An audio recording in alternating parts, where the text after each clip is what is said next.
Thank you, Marvin. And I wish Coop was here with us tonight because I've had an opportunity to do a lot of different things in my life, and coming here tonight and being here last year, in fact, it was a couple of years ago, we were in the Waldorf story, and he said, Mike, I want you to come down, I want you to coach you my All-American game. And I said, Coop, sounds like a great plan. I see you guys are doing a great thing, but I'm going to St. Martin, and it's like 85 degrees there.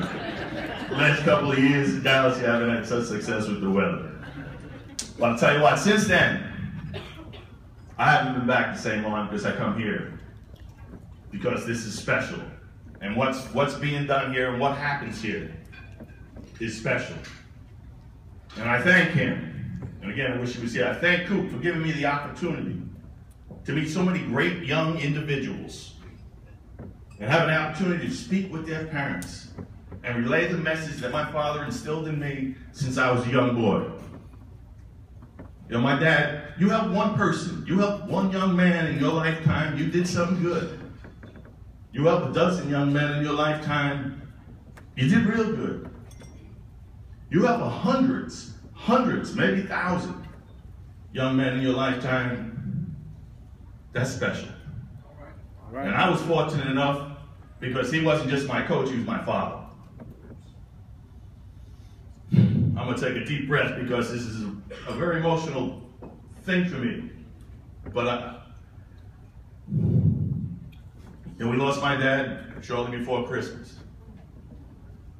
But we talked about winning that game, December 3rd. His last game, 50 years, never missed a day of work, never missed a practice. One day he got a bad ear infection, and my mother said, Vinny, you can't stand up, you're not going to practice. Now, I know most of you don't know my mother, but my father was a football coach.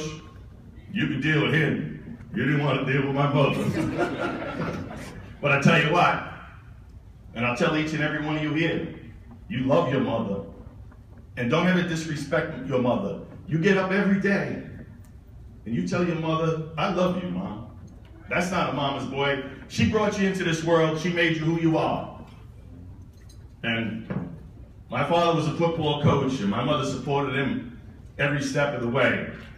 And he gets the accolades, but she deserves the praise. All right. And each and every mother in here deserves that same praise. Give your mom a hand.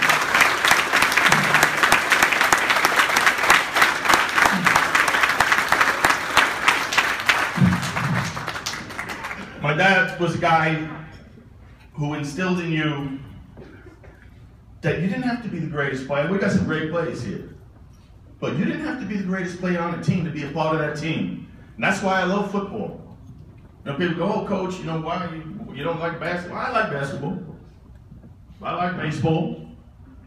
But the game of football takes 11 people working together as one. One guy breaks down, you got nothing. 11 people working together. But it takes more than 11 because you have to prepare to play. Absolutely. And in order to prepare to play, you need 11 others, maybe 15 others. And every person on that team is important. And I run a youth football league, and so I went around to a lot of the different, and now I start to see people coaching. They couldn't coach in North Bergen because those guys had been there. And said, your father instilled something to me, I want to instill in another kid. And I'm coaching over here now, Coach, and I'm so glad you're here. Because I wanted to tell your dad that I love him. And that I'm coaching football today, and I'm the man I am today because of what he instilled in me. So, they talked about that Frank McGuire Award, and they said, you know, your dad's a good coach, you know, and he never cared about what his numbers were. He asked him, Coach, did somebody say, Coach, how many wins you had? He goes, I don't know. That's my wife. The only one that matters to me is the next one. So I'll tell you a little story. I was about 5 or 6 years old, and 9th and Jefferson, Hoboken, New Jersey. It's different today, but back then, they were dealing with heroin, abuse. You watch some of his players die. It's terrible. See that epidemic